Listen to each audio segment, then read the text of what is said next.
अल्लाह के नाम से शुरू जो नहायत मेहरबान रहमत वाला।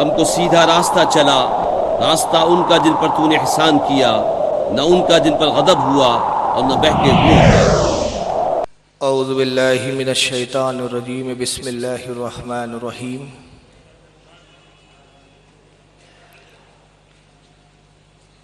अल्हम्दुलिल्लाह अल्हम्दुलिल्लाहिल्लज़ी फ़द्दला अला सय्यिदिना व मौलाना मुहम्मदिन सल्लल्लाहु अलैहि वसल्लम अलल आलमीन जमीआ।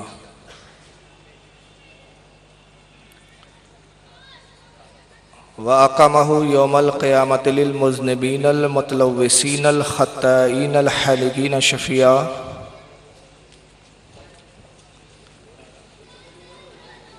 व सल्लल्लाहु तबारक व तआला अलैहि व अला कुल्लि मन हुवा महबूबुन व मर्दियुल लदै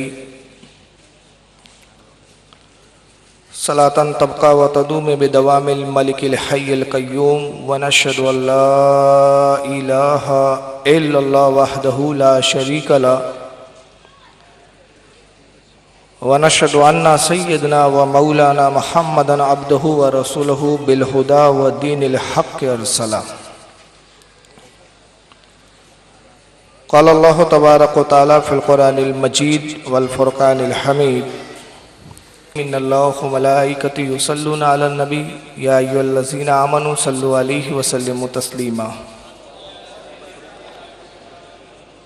अल्लाहुम्मा सल्लि अला सय्यिदिना मौलाना मुहम्मदिन अदद मा फ़ी इल्मिल्लाहि सलातम दाइमतम बिदवामिन मलिकिल्लाह सल्लल्लाहु तआला अलैहि वसल्लम। मुअज़्ज़ज़ उलमा इकराम,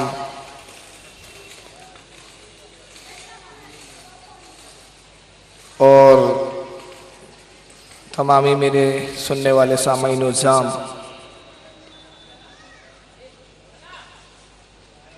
मेरे लिए बड़ी खुशकिस्मती की बात है कि शायद ही किसी मुक़र्रिर के लिए अल्लाह ताला ने बॉम्बे की सरज़मीन पर इतनी मकबूलियत दी होंगी कि जितने छोटे अरसे में मुझे बॉम्बे की सरज़मीन पर आपकी मोहब्बत का तोहफ़ा अता हुआ। एक महीने में ये मेरी तीसरी हाज़िरी है। सबसे पहले तो मैं जनाब शकील भाई के चैनल पर आया था, जश्न मिलादुन नबी के मौके पर 3 रोज़ा प्रोग्राम उनके स्टूडियो में हुआ। फिर उसके बाद 5 रोज़ा जलसा बिश्ती मोहल्ले में सरकार गौसे आज़म की 11वीं शरीफ के मौके पर मुनक्किद हुआ, और अभी ये महीना चल ही रहा है कि ये दूसरा प्रोग्राम। और माशाअल्लाह यहाँ पर जो सुन्नियत का मैंने काम देखा, हमारे उलमा इकराम बड़ी मेहनत करते हैं यहाँ और कोशिश करते हैं कि सही अक़ायद आप तक पहुँचाए जा सके। हमारे करम फरमा जनाब उज़ैर भाई ने चंद सीढ़ियाँ मेरी सुनी थी, उन्हीं सीढ़ियों से मुतासिर होकर आज का जलसा उन्होंने मुनक्किद किया और मुझे इस बात का मौका अता किया कि मैं अपने इमाम और हम सब के इमाम, हम सब के मोहसिन हज़रत सैयदना इमाम आज़म अबू हनीफ़ा रज़ियल्लाहु ताला अन्हु की ज़िंदगी के गोशों पर उनके कारनामों पर कुछ गुफ्तगू करूं। जैसा कि आप देख रहे हैं कि ये इमाम अबू हनीफा इमाम आज़म कॉन्फ्रेंस है और आज जो उन्वान मुझे दिया गया है वह है तकलीद।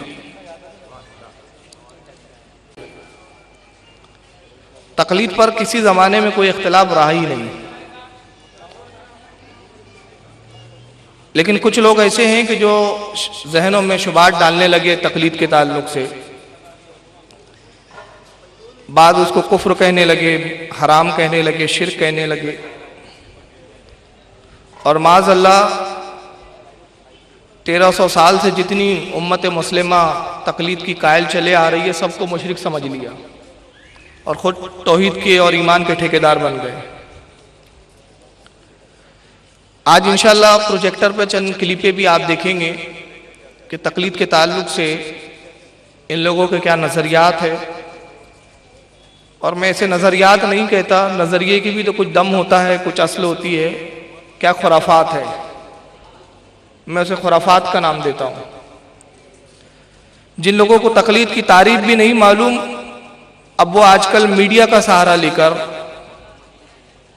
और इंटरनेट के ज़रिए, मीडिया के ज़रिए ये बावार कराने की कोशिश करते हैं कि जो लोग तकलीद करते हैं वो सब जाहिल गवार है, हम इल्म के इतने जानने वाले हैं कि हमें तकलीद की ज़रूरत नहीं है, कुरान और हदीस से हम खुद मसाइल अखज़ कर सकते हैं, और जितने लोग तकलीद कर रहे हैं वो सब शिर्क में मुब्तला है। इससे पहले कि मैं तकलीद के दलाइल कुरान और हदीस की रोशनी में पेश करूं, सबसे पहले मैं ये दिखाना चाहता हूं कि आप देखें कि तकलीद की तारीफ इनके नज़दीक क्या है। चुनांचे आप ही के शहर के रुसवाए ज़माना, जिनका नाम भी आज तक तब्दील नहीं किया उन्होंने, बारहा मैंने अपनी तकरीरों में कहा, और जहाँ तक मैं समझता हूँ मेरी तकरीरें उन तक पहुँच चुकी है, नेट के ज़रिए भी और बाज़ाब्ता सीडियो के ज़रिए भी। जिसका नाम ही गैर मुस्लिम जैसा है वो दूसरों को शिर्क और मुशरिक कह रहा है। असल नाम की जब मैंने जस्तजू की तो मालूम हुआ कि असल नाम तो ज़ाकिर हुसैन है, मगर इमाम हुसैन के कातिल यजीद की तारीफ क्या की, अल्लाह ने ऐसी लानत मुसल्लत कर दी कि हुसैन बीच से गायब हो गया, ज़ाकिर नाइक रह गया।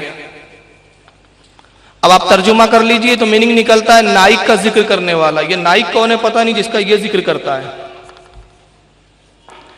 तो हुसैन का जिक्र करना इन्हें नसीब नहीं है।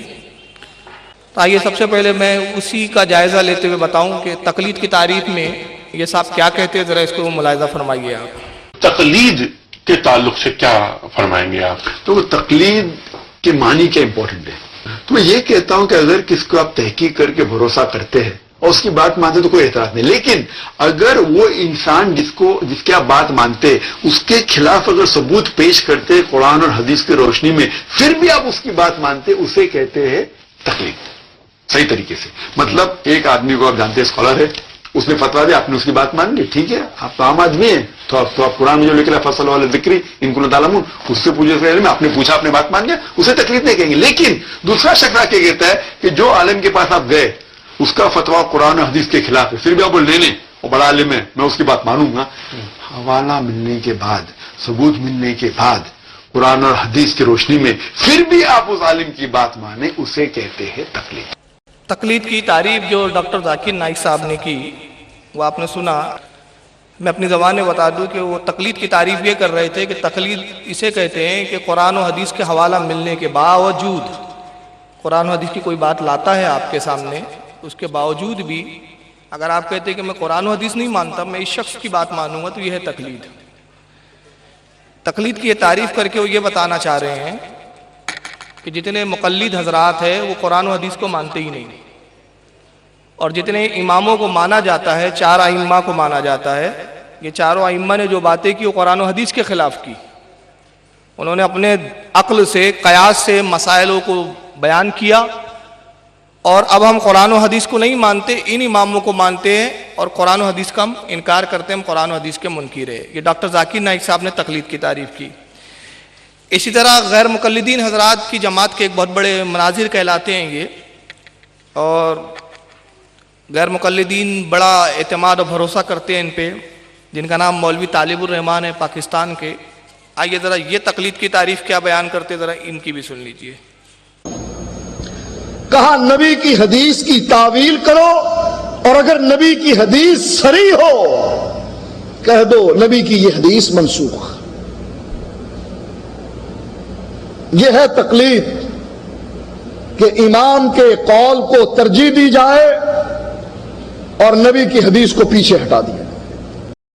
तालिबुर रहमान साहब कह रहे थे कि तकलीद के मायने ये हैं कि हदीस की तावील करो और इमाम के कौल को तरजीह दो, यानी इमाम के कौल को बड़ा करो, नबी के कौल को नीचा करो। और अगर हदीस सही हो और कोई रास्ता ना मिले हदीस के मुनकार का, तो साफ कह दो कि ये हदीस मनसूख है, इसे कहते हैं तकलीद। यानी तकलीद की वो ये तारीफ बयान करके ये बताना चाहते हैं कि जितने अइम्मा के मुकल्लिदीन हैं वो अपने इमाम को नबी से बढ़कर मानते हैं माज़अल्लाह। नबी की हदीसों में तो तावीलें करते हैं, और तावील जब से काम नहीं चलता, गुंजाइश नहीं निकलती किसी तावील की, तो कह देते कि हदीस मनसूख है, यानी माज़अल्लाह झूठ भी बोल देते हैं, तोहमत भी बांध देते हैं। तो तकलीद की तारीफ ये दोनों हजरात ये बयान कर रहे हैं, जाकिर नाइक साहब और तालिबुर रहमान साहब, कि तकलीद के मायने ये है कि कुरान और हदीस को नहीं मानना बल्कि अपने इमाम के कौल को मानना और हदीस का इनकार कर देना। अब यहां एक बात मैं अर्ज करना चाहता हूं, और वो बात ये है कि डॉक्टर जाकिर नाइक साहब से गुजारिश है, वो तो बॉम्बे में ही रहते हैं, तालिबुर रहमान साहब तो पाकिस्तान में हैं, उन तक तो रसाई थोड़ी मुश्किल है, इन तक रसाई थोड़ी करीब है। क्योंकि मैं बॉम्बे आ भी सकता हूं, वो चाहे तो वो नागपुर भी आ सकते हैं। तो जाकिर साहब से गुजारिश है कि तकलीद की तारीफ हमारे किस इमाम ने किस किताब में बयान की, जरा ये बयान कर दें। और अगर वो ये बयान नहीं कर सकते तो इसका मतलब साफ है कि जाकिर नाइक एक झूठे इंसान का नाम है, जो झूठ से काम लेते हैं। हमारे अइम्मा ने तकलीद की तारीफ कतन बयान नहीं की। तकलीद के लफ्जी मायने होते हैं कुलादा, गर्दन में तौक डालना, और शरई मायने होते हैं किसी के कौल और फेल को बिला दलील के अपने ऊपर लाजिम कर लेना, यानी उससे दलील पूछे बगैर, इस एतमाद के साथ कि जिसका हम कौल ले रहे हैं, जिसके कौल को हम सुनकर अमल करेंगे, ये कुरान और हदीस का इतना जानने वाला है कि जो कुछ कहेंगे ये कुरान और हदीस की रोशनी में कहेंगे। हमारे नजदीक तकलीद की ये तारीफ है। ये नहीं है कि माज़अल्लाह हदीस में बेजा तावील की जाए, या तावील ना हो तो हदीस को मनसूख कर दिया जाए, और ये नहीं है कि हदीस को इनकार किया जाए और इमाम के कौल को लिया जाए। ये हमारे यहाँ तकलीद की तारीफ नहीं है। और अगर ऐसी तारीफ किसी किताब में है तो जाकिर साहब से गुजारिश है कि वो तारीफ बता दें। इमाम गज़ाली रहमतुल्लाह ताला अलैह ने अल मुस्तस्फा, जो आपकी तसनीफ है, जिल्द नंबर 2 सफ़ा 387 पर तकलीद की जो तारीफ बयान की, इमाम गज़ाली रहमतुल्लाह अलैह फरमाते हैं, अत-तक़लीद हुआ क़बूल क़ौलिन बिला हुज्जा। वो कहते हैं तकलीद यानी किसी के कौल को बगैर किसी हुज्जत के कबूल कर लेना, यानी बगैर किसी दलील मांगे हुए कबूल कर लेना। इसकी वजह क्या है? जिस इमाम से हम कौल सुन रहे हैं, अगर हमें इतनी इस्तिताअत हो कि हम दलील को समझ सकते हैं, तो फिर हमें उस इमाम के कौल की लेने की जरूरत क्या, उससे पूछने की क्या जरूरत है, हम खुद भी निकाल लेंगे। तो तकलीद के मायने इमाम गज़ाली रहमतुल्लाह ताला अलैह फरमाते हैं कि यह है कि किसी के कौल को बगैर किसी हुज्जत के दलील तलब किए हुए, उसके इल्मों पर एतमाद करते हुए यकीन कर लेना, यह कहलाता है तकलीद। इसी तरह हज़रत अल्लामा सैयद शरीफ जिरजानी रहमतुल्लाह ताला अलैह अपनी मशहूर तसनीफ अत-तारीफात सफ़ा 97 में फरमाते, अत-तक़लीद इबारतिन अन क़बूल क़ौलिल गैरी बिला हुज्जा। कहते हुज्जत और दलील के बगैर किसी की बात मान लेना तकलीद है। इसी तरह मुसल्लम सुबूत मदारिस में पढ़ाई जाती है, चुनांचे मुसल्लम सुबूत में साहिबे मुसल्लम सुबूत तकलीद की तारीफ ये बयान करते, अत-तक़लीदुल अमल बिक़ौलिल गैरी मिन गैरि हुज्जा, यानी तकलीद वो अमल है कि जिसमें किसी के कौल को बगैर किसी हुज्जत व दलील के मान लिया जाए, यह है तकलीद। और याद रखिए, जब हम किसी इमाम की तकलीद करते हैं तो तकलीद तभी हम करते हैं कि जिसमें कुरान और हदीस के अक़वाल नहीं मिलते हमें। एक चीज। दूसरी, अकायद में हम तकलीद नहीं करते। अकायद में कुरान और हदीस पर ही अमल किया जाता है, इमाम के कौल पे नहीं किया जाता। ये नहीं कहा जाता कि हम अल्लाह को इसलिए मानते हैं कि इमाम अबू हनीफा ने कहा, हम रसूल को रसूल इसलिए जानते हैं कि इमाम अबू हनीफा ने या इमाम शाफई रहमतुल्लाह अलैह ने फरमाया। वहां हम तकलीद नहीं करते। तकलीद कहां की जाती है? जहां पे कुरान और हदीस के अकवाल हमें ना मिले, और जहां हदीस ऐसी आ जाए कि जिसमें हम अपने इल्म के एतबार से तय न कर सके कि कौन सी हदीस सही है, कौन सी मौजू है, कौन सी मनसूख है, कौन सी मुहकम है, उस वक्त हम इमाम के कौल पर, इमाम जो फैसला करता है उसके कौल को ले लेते हैं। यह है तकलीद। पूरे रुए जमीन पर इस वक्त मुसलमान, और जब से नबी पाक सल्लल्लाहु अलैहि वसल्लम के ज़माने ज़ाहिरी के बाद से दो तरह के मुसलमान चले आ रहे हैं, और क़यामत तक दो तरह के ही मुसलमान हो सकते हैं। तीसरी कैटेगरी मुसलमान की कोई हो ही नहीं सकती। मुसलमानों की पहली कैटेगरी में आते हैं मुजतहिद। मुजतहिद उसे कहते हैं कि जो कुरान का इतना इल्म रखता है कि उसके नासिख, मनसूख, मुहकम, मुतशाबिहात, इन सब चीज़ों पर उसको अबूर हासिल हो। कौन सी आयत कब नाजिल हुई, इसका शान नुज़ूल क्या है, इसका मकसद क्या है, इससे क्या मसाइल इस्तंबात किए जा सकते हैं, कौन सी आयत मनसूख है, कौन सी जो है मुहकम है। ये जो उलूम पर, इन उलूम पर जो महारत रखता है, जो अहदीस पर महारत रखता है, अहदीस में कौन सी मनसूख है, कौन सी मौजू है, कौन सी ज़ईफ है, और हदीस की कौन सी कैटेगरी में ये हदीस आती है, ये जितने उलूम पर जो महारत रखता है वो कहलाता है मुजतहिद। और मुजतहिद को किसी की तकलीद करना जायज़ नहीं। जाहिर सी बात है कि जब अल्लाह ने उसको इतना इल्म दिया कि वो कुरान और हदीस के पूरे उलूम को जानता है, अहदीस पर उसकी नज़र है, लाखों हदीसों का हाफिज है, तो उस शख्स को जब वो मुजतहिद के मकाम पे फायज हो गया तो उसको तकलीद की ज़रूरत नहीं। मुसलमानों की दूसरी कैटेगरी में आते हैं गैर मुजतहिद। गैर मुजतहिदीन में हम आ जाते हैं। हमारे पास उतना इल्म नहीं कि हम जान सके, हमें नहीं मालूम, और ना इतनी इस्तिताअत है हमारे पास, ना इतनी हम में सलाहियत है कि हम कुरान के नासिख व मनसूख का इल्म रखें, अहदीस के बारे में हम तहकीक कर सके। तो जो गैर मुजतहिद है उसको मुजतहिद की तकलीद करना वाजिब है। कुरान अजीम ने खुद इसका हुक्म दिया कि जो लाइल्म है, जिनको इल्म कम है, जो मुजतहिद के मकाम पर फायज नहीं, उनको चाहिए कि मुजतहिदीन की जो इल्म वाले हैं उनकी तकलीद करें। चुनांचे कुरान अजीम में अल्लाह ताला इरशाद फरमाता है सूरह फातिहा में, अहदिना सिरातल मुस्तकीम सिरातल लज़ीना अनअमत अलैहिम। ऐ मेरे बंदो दुआ करो, अल्लाह फरमाता है मेरे बंदो तुम अपने रब से ये अर्ज करो, ऐ रब्बे कायनात हमें सिरात मुस्तकीम पर चला, उन लोगों के रास्ते पर जिन पर तूने अपना फजल करम किया, इनाम नाजिल किया।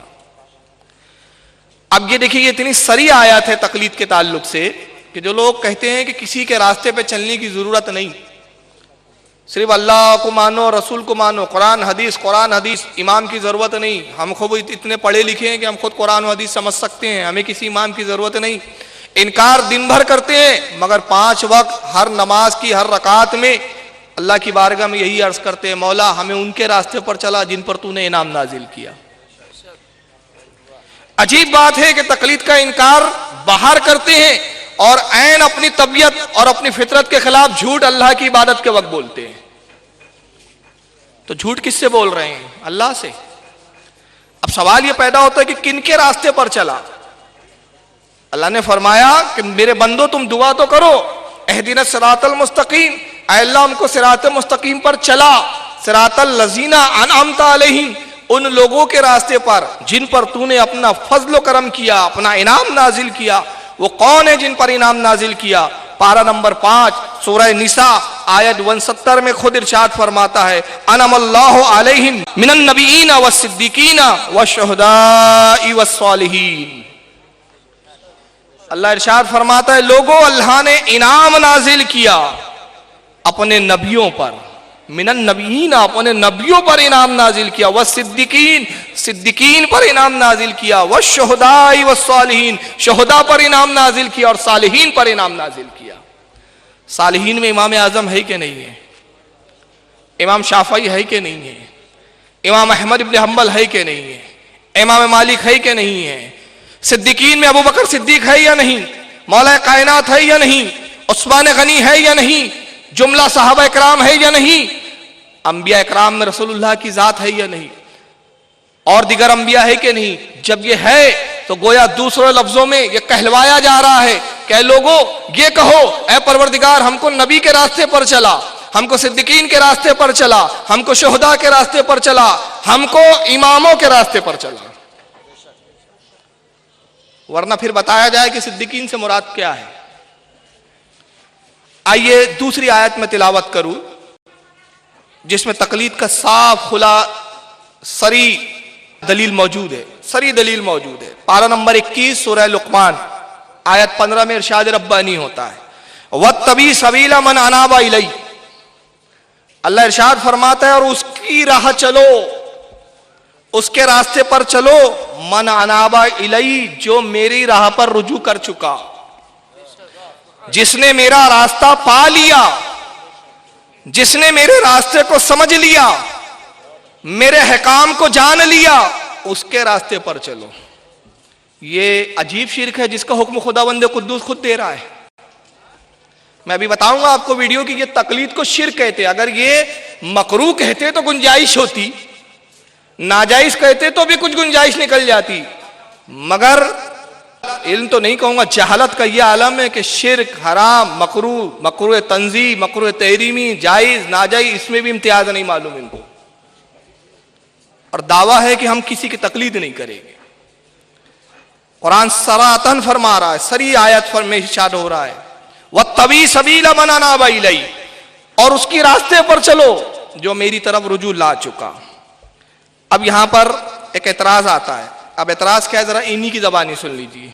और मालिक बयान फरमा रहा है, वमन युतिइल्लाह वर रसूल, जो अल्लाह रसूल की इताअत कर ले। गौर करना, वमन युतिइल्लाह वर रसूल, कितने नाम आए जी? 4 आए, 12 आए। किसी शेख, किसी मुर्शिद, किसी हजरत, किसी हाजी साहब का जिक्र आया, किसी बड़े साहब का आया, ख्वाजा साहब का आया, बाबा साहब का आया। 2 ही नाम है। सिरात मुस्तकीम पे चलने वालों के लिए कितने नाम हैं?